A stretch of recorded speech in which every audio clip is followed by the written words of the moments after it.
Welcome to the Hockey Writers Maple Leafs Lounge, a weekly show from our Toronto Maple Leafs writing crew, bringing you the latest news, rumors, trades, player grades, prospects, and much more. From training camp to the playoffs, from draft day to the trade deadline, our team covers everything that happens with the blue and white. Come on in and pull up a chair. Welcome to the Maple Leafs Lounge.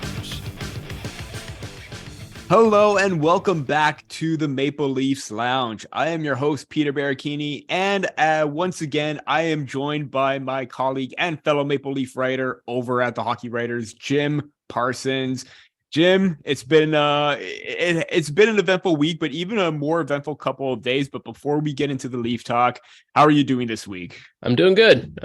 Keeping up. It's there's lots going on with every team, and the Maple Leafs are no exception. So trying to keep up with all the stories and the news as we head into the draft here, which is coming right around the corner. And then we've got the buyout window opening up or opened up officially now. And a big one that already has happened, but lots of talk about what's going to happen. And the Leafs are in that conversation. So yeah, lots going on, lots to talk about. Yeah, we previously talked it with our producer extraordinaire, Matthew Zator, about Ekman-Larsson.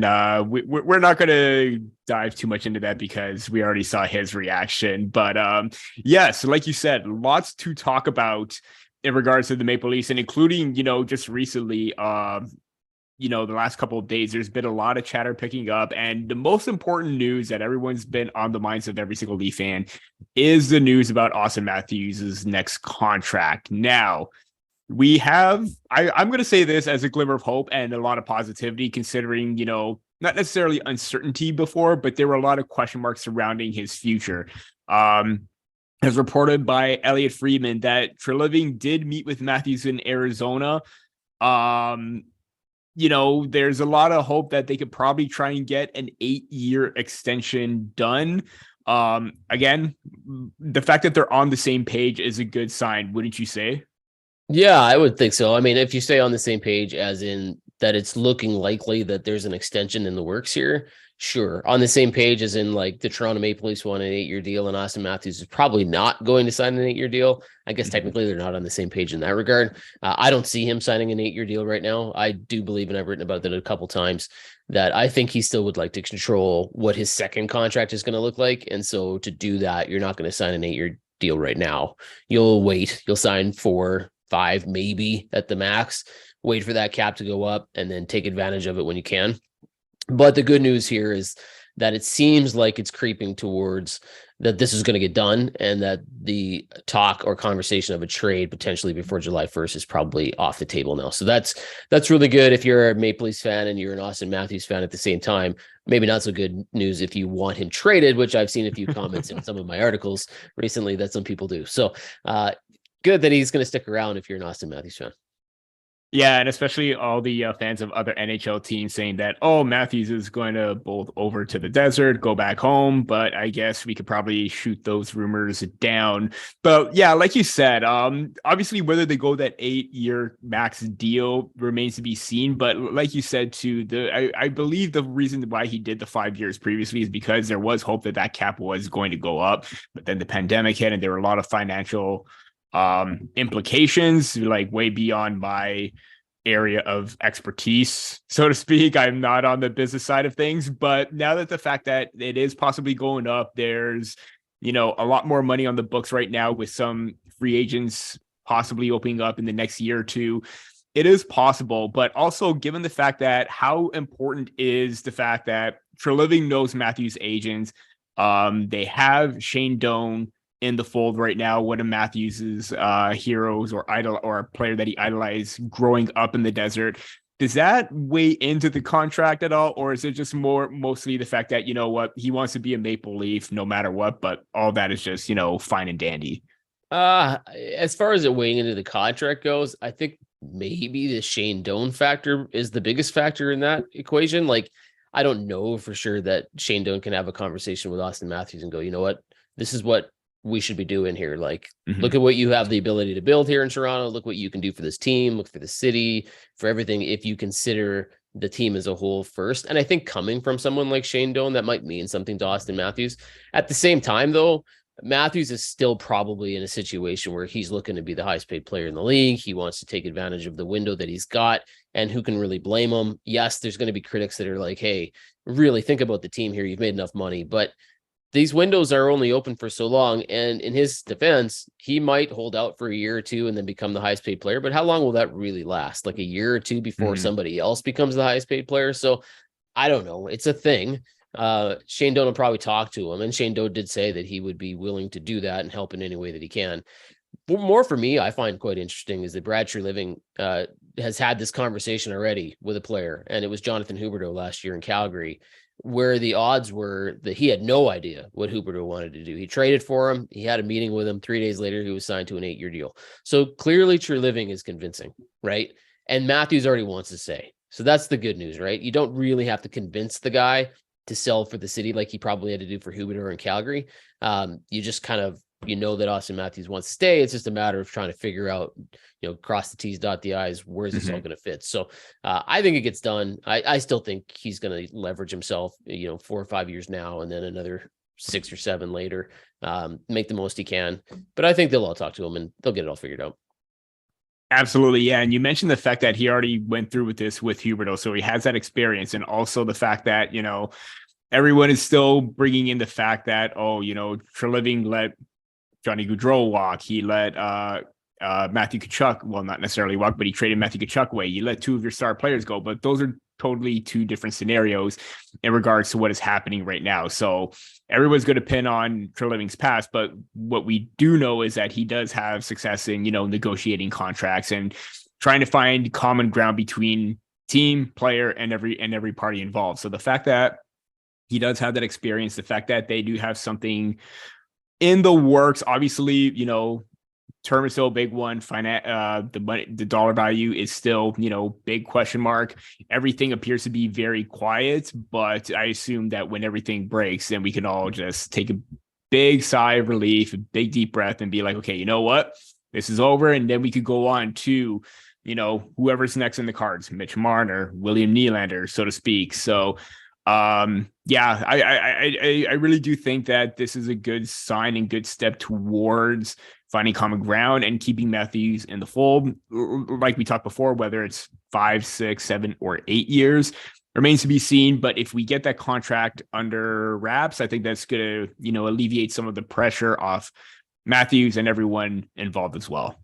Yeah, but maybe. The interesting thing here is that the pressure, it'll be interesting to see how he responds to it. Like if he becomes the highest paid player in the NHL on a 4 or 5 year deal, which is legitimately possible, that pressure is really high all of a sudden, right? Because there is Auston Matthews, shorter window, really, really, really good player, but there are question marks about how good and is he worth what he's making now?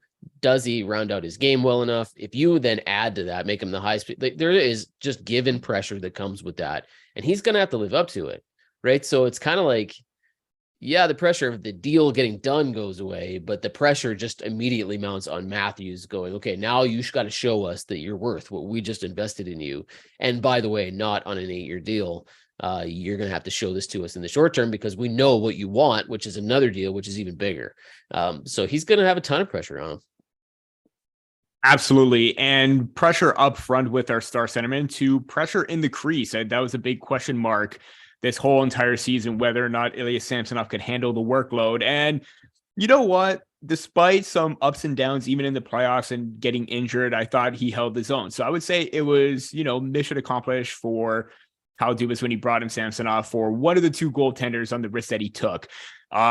Earlier, before we started recording, Pierre LeBrun wrote in a latest piece at The Athletic that there has been interest in the Maple Leafs in re-signing restricted free agent Ilya Samsonov. He expects that he will be back. Now, Samsonov is probably, we probably expected that he would be resigned because he does have a qualifying offer of, I believe it was $1.8 million. Something that is definitely manageable if you could get him for like 2, 3, or 4 year deal, maybe just a little bit more. But how important is it, Jim, to have essentially your 1A starter back in the fold this time around, considering how he rose to the occasion with his play on home ice, up and down record on the road. But, when he was called upon, especially in the playoffs, he stood on his head and gave his team a fighting chance. Yeah, I was one of the first people to say that I didn't love what Kyle Dubas had done last offseason when he gambled on Matt Murray and Ilya Samsonov. I just didn't think it was going to be enough. Matt Murray proved to be a problem. His injuries is a major issue, and they're probably going to try to do what they can, maybe buy him out. But Samsonov played really well. I thought he was, he proved me, I don't know, proved me wrong, but proved people right, or Dubas right, that was the right gamble to make. So having him back, I'm curious to see what that contract's going to look like. Like you mentioned the qualifying offer, like, are they thinking short term? Are they thinking long term? Are they thinking like a middle tier 2-3 year kind of contract? That'll be the real tell here, because with goalies are so weird, right? Like you can have a really good season and then the next year just sort of crap the bed, or you can play even better. And so depending on what Samsonov does as he returns with a contract in the bag, and if it's, a longer term deal and the Maple Leafs and truly want to lock him in, that'll be very interesting to see. But I thought he played really well for what he was, asked to do, and the pressure that was on him, because that's a big responsibility when the one thing you don't really upgrade is your goaltending, and you're able to walk away from the season going, that wasn't our biggest problem. So I like Samsonov coming back. I am curious to see what that contract looks like, though.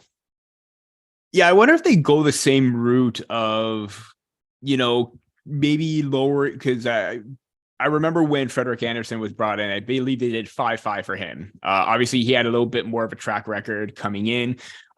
This was Samsonov's prove it year. And I think that maybe if you do a deal at around maybe 3-4 years at around 4 to 4.5. I'm not sure if that's maybe too much of a gamble, but in that range of, let's even say, lower it down a bit, maybe 3.5 to 4.5, where maybe you're not too invested in him, but at the same time, you have some reassurance that you're not doing an overpay and putting a major expectation on him in terms of a contract like a $6-7 million type goaltender. Then again, we're probably not going to see a whole lot of those, but then again, as a result of Sergei Bobrovsky's $10 million, but then again, he looks like the $10 million man in the playoffs. But I do think that if they do go to like a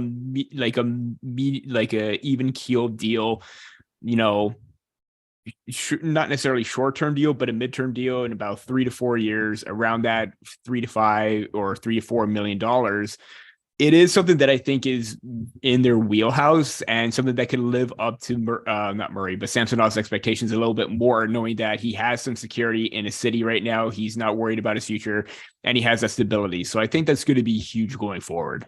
Yeah, especially if Murray winds up being an LTIR candidate, right? Because that's $4.6 million that would come right off the books, essentially. So you could probably afford to just slide Samsonov into that spot at the 4.6, knowing that Matt Murray's not part of the equation.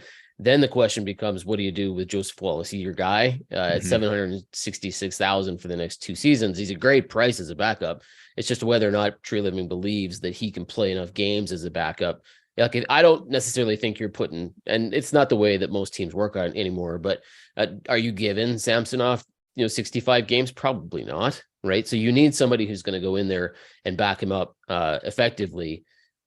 I think a lot of people would say Joseph Woll could do it. I don't know that he could necessarily do it. So the question then becomes, okay, do you upgrade again and get somebody else to come in there and do it? Or because then you'll need some money to do that, right? But if you're comfortable with that combination of Samsonov and Joseph Woll, then that's a pretty good price tag, right? If assuming Matt Murray's out of the equation, right? Whether it's through a buyout or LTIR, which is ideal, then you don't have to worry about any of that stuff. Then you've got a pretty good cushion there to work with, and you still have all your cap space that the Maple Leafs have right now. Yeah, it's interesting that you brought up if Joseph Woll can be the guy. I mean, very, very small sample, 9 wins, 2 losses. I mean, respectful record and goals against the save percentage, 238 and 924 over his 2-year career. But then again, that is very, very limited in terms of a small sample. But given how he came in and looked very composed in the playoffs when Samsonov was injured, I mean, maybe Tree Living was watching from afar. Maybe he was doing some pre-scouting, so to speak. We didn't know what was going to happen with the GM situation anyways. But if he was, and he did see the play of Woll, you could see that, he does have that capability in him to, get 20 starts, alleviate some of that pressure off Samsonov, make sure he's healthy when he needs to, especially down the stretch, because that was the big factor of, do you increase Samsonov's workload into the playoffs? Do you give Woll more starts because you couldn't rely on Matt Murray? And now I think you do have a reliable player or goaltender in the midst that can challenge for that spot, earn it, and, come in and do the job that he's supposed to. Again, the big thing is from what I've seen, especially this season, where you look at Matt Murray, how maybe at times he looked very shaky. Even same thing with Samsonov, but Joseph Woll looked very composed. He had good rebound control. Even through traffic, he was, tracking the puck very well. And I think that's going to be key for him going forward. And we talk about Samsonov's health. We have to worry about Woll's health because he has had some injury concerns in the past. And I hope that he's over the hump with that. I hope that he's, found his groove. Obviously, he's found his game. But if he's able to maintain his health, then the Maple Leafs are going to be set in the crease for the next year or two. If Woll earns another contract after that, because then he could be in their game plan for the long run. Yeah, and I suppose worst case scenario is if you're comfortable with those two going into the season and for whatever reason it doesn't pan out, there is the trade deadline that you can take a look at. Absolutely. And you can have your Samsonov in there as your 1A, and then whoever you get could essentially become your 1A with Samsonov as a backup or whatever. So if the combination doesn't necessarily play out as expected, there are moves you could make during the season. And there's some pretty decent goaltenders available that might not move in the summer, but could move before the deadline. So there's always that option too. Absolutely. And one of those names appear to be Connor Hellebuyck. We know how he doesn't want to be a part of a rebuild and how the Winnipeg Jets are, in this weird flux of moving on from a lot of their star players are not happy, and Hellebuyck is one of them. I personally, everyone is saying, oh, Hellebuyck to Toronto kind of thing. You know what? I think it's better if we just maintain with what we have because, Hellebuyck is into his 30s, 6.1 million. Going to ask for a big pay raise considering the workload he's put in. I don't know if the Maple Leafs are willing to put in, the time and money for that because who knows what can happen after that. Yeah, they're certainly not going to do it if they're confident in Samsonov. Like if this deal with Samsonov is happening, they're not going after Hellebuyck. Like absolutely, you can't take that combination of money and put it on your books to start the season when you have so many other needs like your blue line and you're going to lose a lot of depth forwards. So you can't really go, okay, well, we'll put $10 million into these two goaltenders. It just doesn't make sense. So if you're confident in Samsonov, you're not looking at Hellebuyck in the offseason. You're only looking at him if he's still a Winnipeg Jet come the NHL trade deadline, because at that point he's becoming a rental and you can work out some sort of deal if you need to. But yeah, if they're not thinking about Samsonov, maybe look at Hellebuyck. But if they're thinking about Samsonov, Hellebuyck's probably off the table. No, definitely. Moving from the crease out, you mentioned, there's a lot of question marks about, players being or needing to fill the void up front and on the back end. We will get to some targets later on, but little bit of interesting segment that came out earlier before we recorded on Daily Faceoff. There was a little bit of a rumor. I believe it was Jesse Grange with Frank Saravalli, and they were talking about the possibility of TJ Brodie being a buyout candidate. Jason Gregor, sorry. Where he said you could have him out, you could buy him out and have zero cap. Before we get into anything, let's go in through the numbers. I was looking at Cap Friendly before. Yes, you would have TJ Brodie off the books for no dollar value whatsoever in year one, but you go to 2.5 in year two. Jim, is this how do I word this? Is buying out Brodie for 1 year of nothing and then 2.5 the next year of the buyout really worth it than just keeping him in the books for his current contract at one more year and then he could just be a free agent next year? I believe your mic is muted. Sorry, I would say no. Yeah. The only difference would be that if Tree Living has something already cooking, like he's got something in the books where he knows he's going to be able to upgrade his defense, and it is a clear upgrade on TJ Brodie, I can see the appeal potentially, right? Like if you think moving TJ Brodie out and taking that $5 million that you're saving on the cap, and it immediately goes to somebody else who has probably already agreed to come over and he's a clear upgrade on Brodie, because the Maple Leafs on the surface, they need an upgrade, right?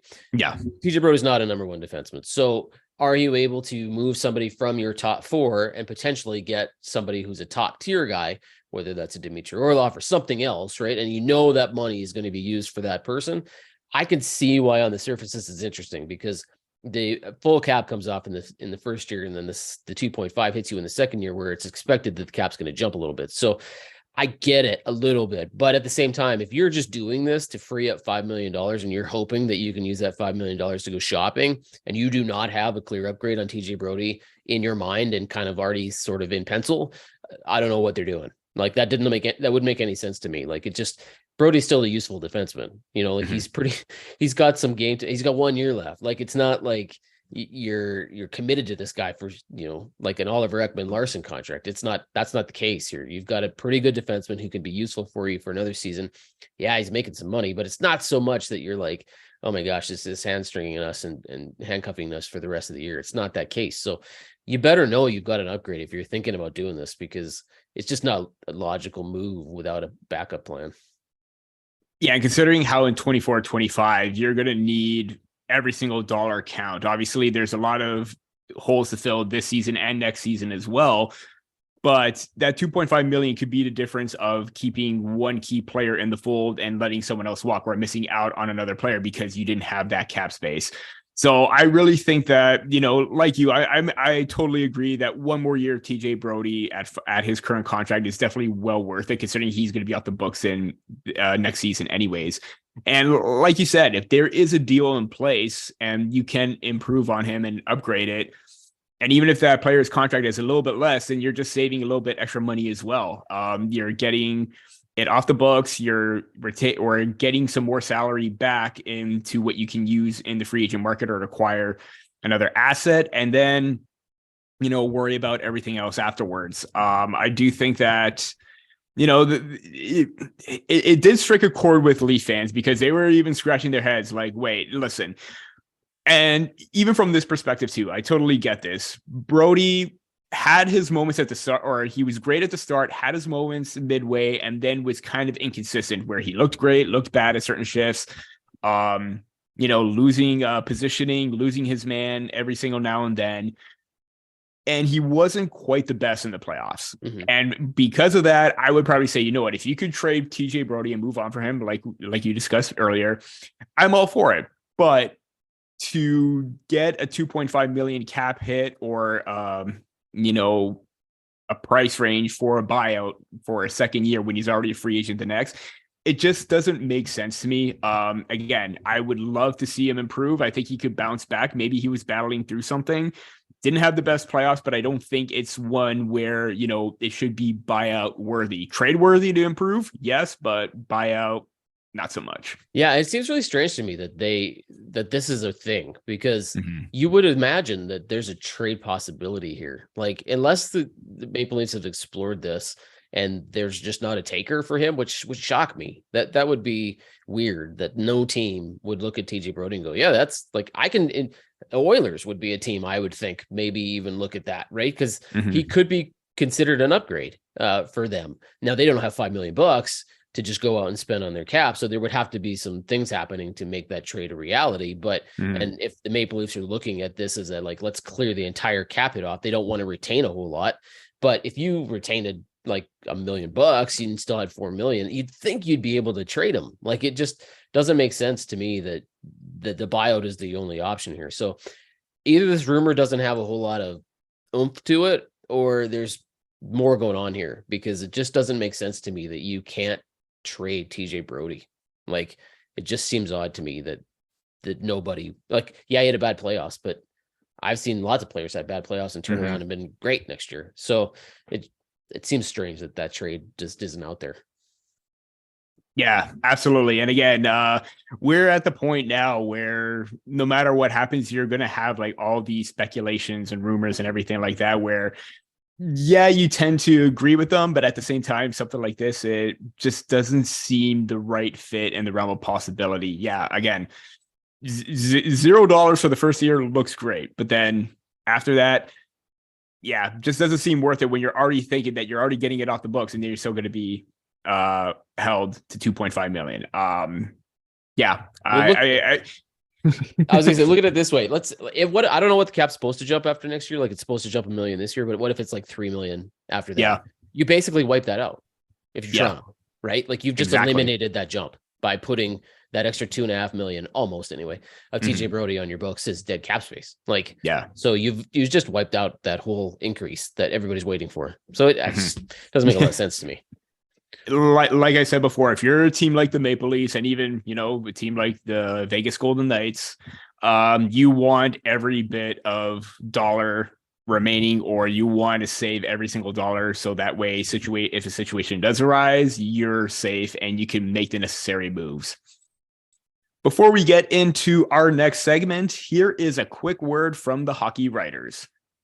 Interested in writing for the Hockey Writers? If you have experience writing about hockey, are passionate about the sport, and are looking to take your writing to the next level, the Hockey Writers could be the place for you. Here at THW, you will have the opportunity to hone your craft at one of the world's largest and most respected hockey publishers. You will have control over what you write, be able to seek out media credentials, and be supported by a large network of writers and editors. Plus, you'll get paid for doing it. If you're interested and want to know more about team openings and requirements, please visit the Write for THW page on the Hockey Writers website. A link to that page is also listed in the description. And we are back with the Maple Leafs Lounge, heading into our second segment already. Obviously, we were talking about, potential signings or the Matthews contract, re-signing Samsonov, the buyout period. Let's get into the free agency, because this is going to be the Maple Leafs' big offseason rejuggle, retool kind of thing, because they do have a number of UFAs on the books right now.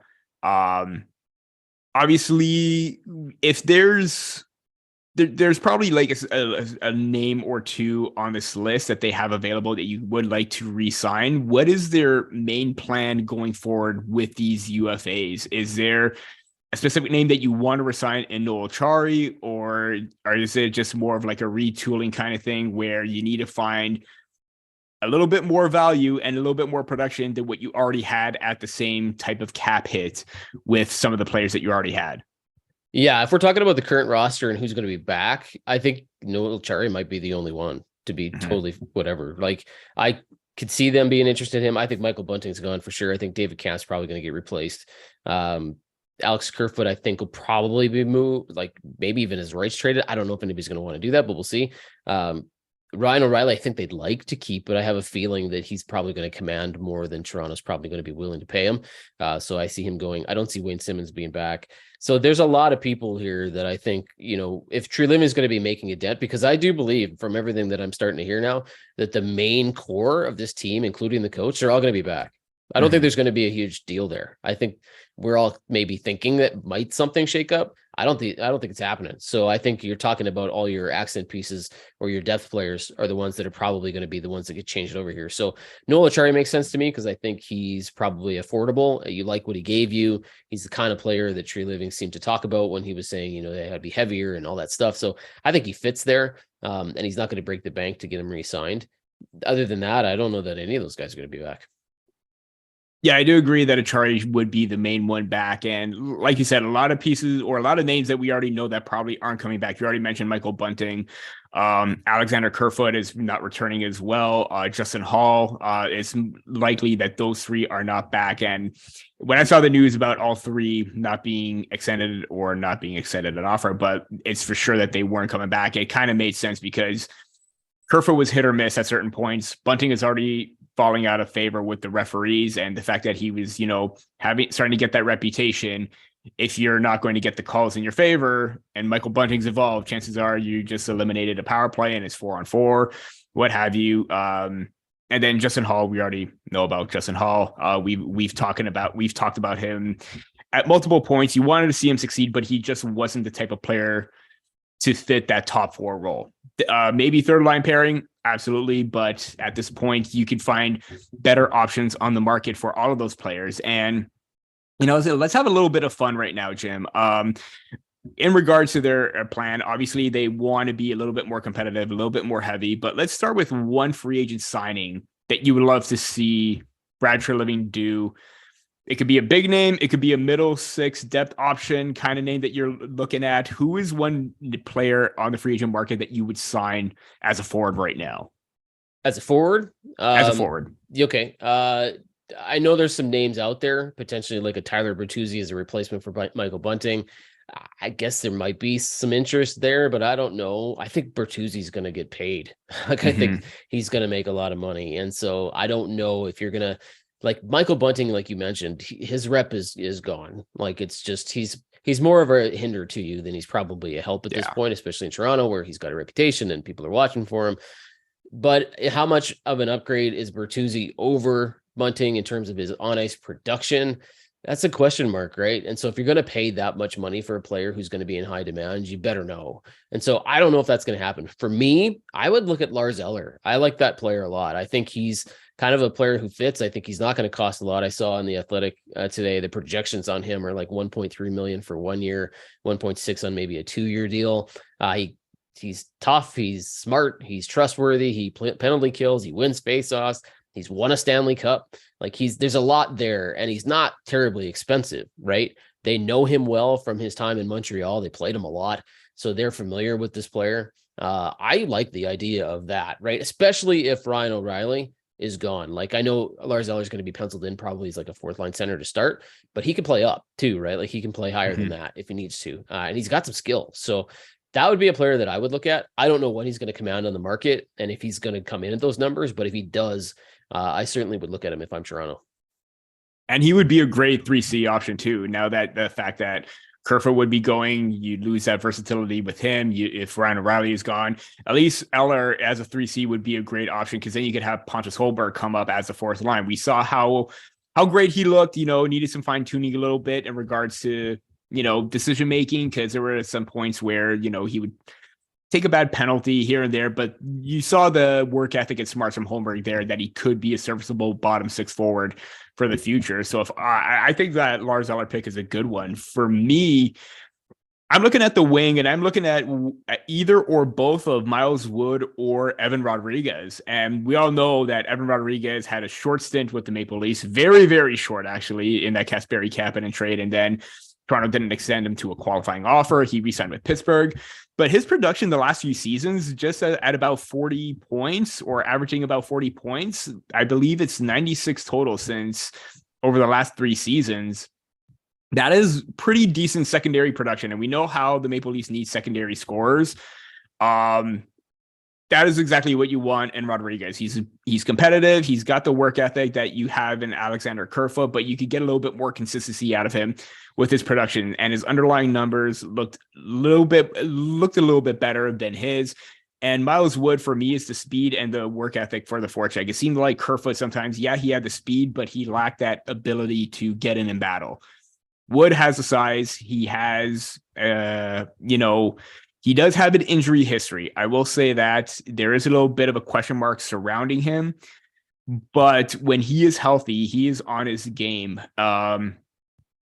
For some reason, I can't find the New Jersey Devils here. There we go. Now I found them. With Wood in his production, he's 27 years old. He hasn't played a full 82 game season as of late. 55 games in 2020-21, 3 in 21-22, and 76 this season. But he did have, 25 and 27 points the last 2 seasons. We're just going to scrap 21-22. But the fact that he was able to produce, score goals, be a factor on the forecheck, and show a little bit of that competitive edge, that's the kind of player that they were missing in the playoffs. So I think those two would be ideal candidates, especially on the left wing, where, Matthew Knies is probably going to be on the top line, or he's going to be in the top 6 regardless. If you have a high energy player or someone that's competitive in both of those players, I think those are some ideal candidates that, the Maple Leafs could look up front. Yeah, I had Evan Rodriguez on my list too. I thought he would be an interesting option. I am curious to see what he'll get. I know there was some struggle by him last year to get a deal, and when he finally did, he started to play pretty well. But I don't know what he's going to command on the open market if he struggles again, or if he's given a commitment by somebody. Miles Wood is an interesting player. I know the projections on him are like somewhere in the 3.3 for 4-year deal and 2.6 per on a 3-year deal. I'm not sure he gets that much term, like just considering his injury history and stuff, but he is the potential, if he's healthy, to be somebody who outperforms what he gets. So I could see them being interested. I like those picks. Yeah. Looking at Evan Rodriguez's contract this year is at $2 million. So either way, whether it's Miles Wood just a little bit over the overpay, or even if Evan Rodriguez makes, around Alex Kerfoot money right now, those players are definitely well worth the money at this point than Kerfoot and his production. So yeah, you're probably going to take a hit on the penalty kill, but I'm pretty sure if the Maple Leafs do go after Lars Eller, there's that PK aspect that you replace if Kerfoot is missing. Yep, Moving on to... Sure. Sorry, good. No, that's totally fine. Moving on to the back end, obviously, they have a lot. The Maple Leafs do have pieces on defense that can still, be factors in the future. Obviously, you have Morgan Rielly, TJ Brodie, Jake McCabe, Timothy Liljegren, Connor Timmins, and Mark Giordano in the fold. They seem kind of set on defense because you have a lot of returning pieces, but then again, you have the factor that, Mark Giordano isn't getting any younger. 39, his age started to show. What's going to happen with Liljegren? Is he going to move up into the top 4? You need at least one more stable defenseman on the back end. Who is your top defensive free agent or one name that you like the Maple Leafs to sign right now? Well, I have two names that kind of stand out for me. First, I think if the Maple Leafs can, they should re-sign Luke Schenn. I think if they can get him on a 1-year deal at a cheap number, I know we talked about him last week, at the 2 years or anything more would be kind of risky considering his age and the production that could decline, but he outperformed in the playoffs this year. And if you can get him for cheap and he wants to stay in Toronto, I think you look at that for sure. That said, like if I'm looking at like a bucket list or a number one priority that I think could be like, yeah, we'd be really happy if we were able to get him. I kind of like Carson Soucy out of Seattle. Now I'm not sure if he's going to leave the Kraken. I don't know what they're willing to pay for him. I don't know what he's going to command on the market. I think he's going to get paid. I have a feeling that he's probably going to be a player that a lot of teams look at because he's huge, he's skilled, he's talented, he's only 28. Like he's got left and right D, like he could play both sides. So there are options there, and he's got the size and kind of that ruggedness that Toronto would really probably like to have. And he's stable. Like he's really somewhat dependable. He's trustworthy. He's got a lot that he can offer them. And if they can get him somewhere in like a 3-year deal or something at 2.5 to 3 million per, I would seriously look at that.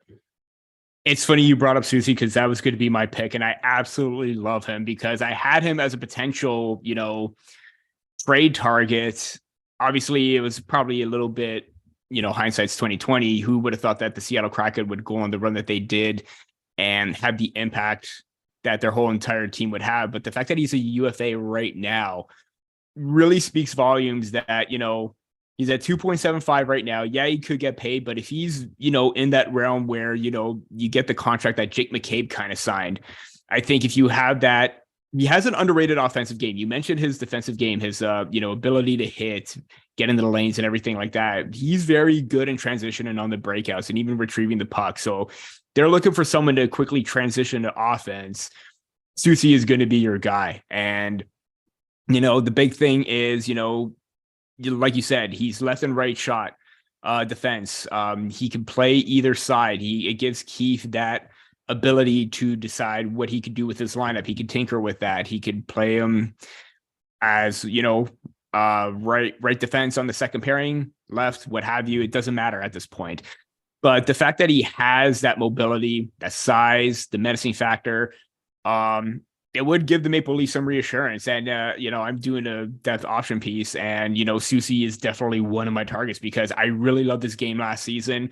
Really loved it at the start. Offense, maybe you could try and lower the salary down a bit because the production did take a slight hit. But if he is going to be a consistent 20, 30 point guy that can eat minutes, get in the lanes, make a heavy hit, he's definitely your guy that's going to be make a significant impact in the top 4. That is for sure. Yeah, he's super plug and play. Like you can sign him and immediately put him where you want, and he'll produce for you. The one thing I always kind of look at when I'm thinking about players that, like, he finished his run in Seattle. Now he might go back, but they had an opportunity to trade him, and they chose not to, knowing that he could walk, right? So they kept him for the playoff run because they value him that much. They gave up whatever they could have gotten for him in a trade simply to keep him on their roster, knowing there was a chance he was going to go for nothing.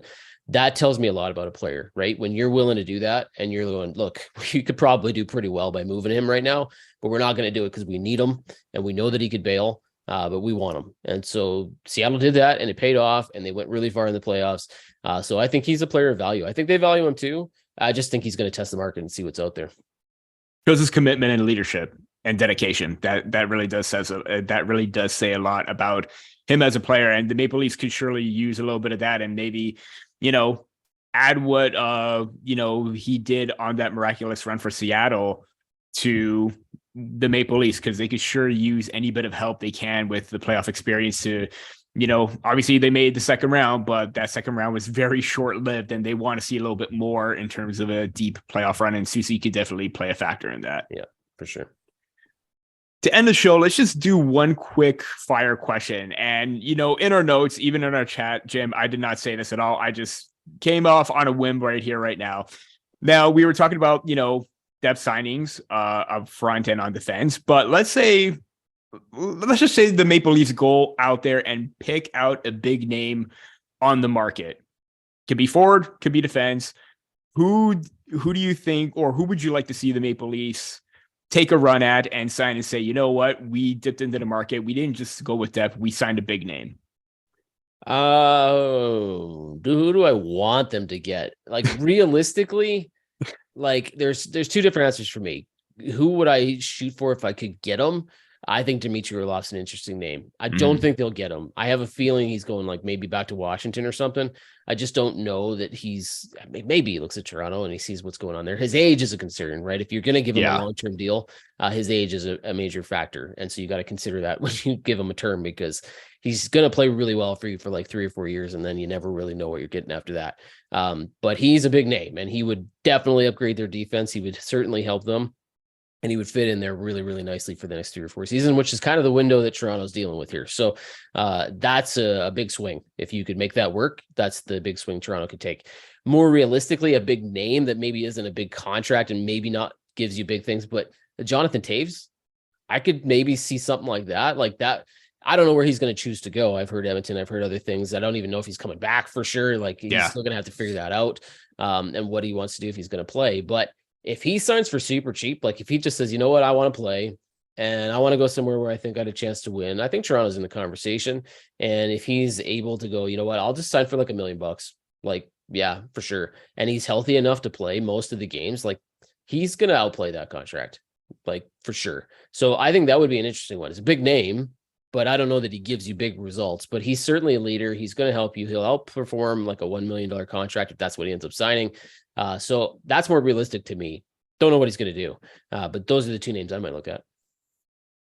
I am going to see. Here's the thing. I know this is probably unrealistic, but given the playoff that he had, I wonder if they go and take a run at Ivan Barbashev, because everybody's going to take a run at Ivan Barbashev. Exactly. And not just because of the playoff run, but, there was talk during that O'Reilly trade, they wanted to try and get Barbashev into the deal as well.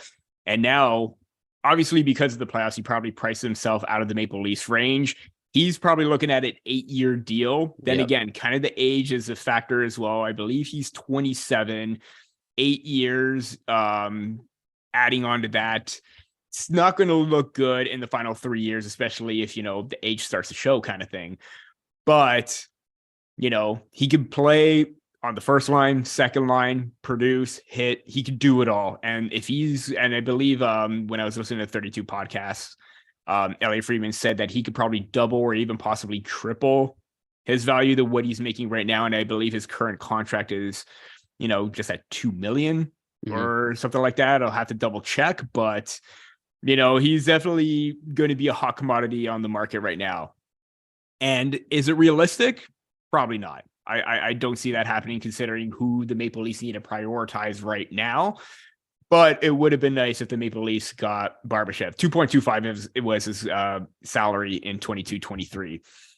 You're probably looking at, $6 million at that point if you're tripling that value. But yeah, would be fun to have that kind of competitive edge that Barbashev had. Yeah, the only reason I didn't mention him, I like him a lot. I think he gives you a lot of really cool stuff. I think he played very well for Vegas. I also think he has the potential to be the most overpaid free agent of the summer. Absolutely. I think that you can really swing on him and get into a bidding war and lose badly. Like that's the thing with him. I think he's going to have a lot of value, and I think he's a very useful player.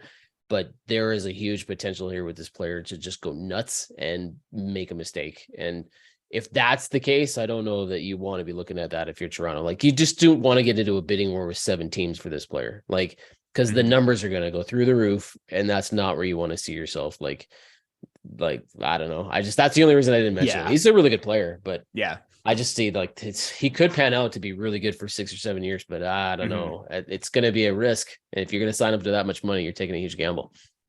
Exactly. Play wise, he's what they need, but the contract, that's what's scaring me a little bit, especially when I heard that price range.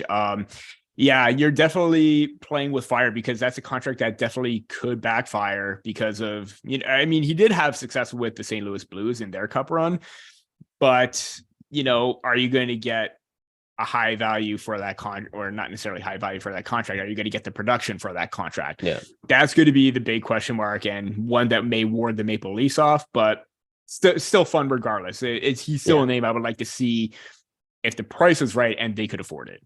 Yeah, and he's absolutely earned the right to be in this conversation, right? Like, he's played well enough to have this be discussed when it comes to him and free agency. You just got to be really careful with it. That's all I'm saying. Absolutely. And that about does it for this episode of Maple Leafs Lounge. Thank you for tuning in. We really do appreciate that. Be sure to check out all the stuff from the Maple Leafs team over at the Hockey Writers. We got a lot of great content coming out. Be sure to also check out our draft page.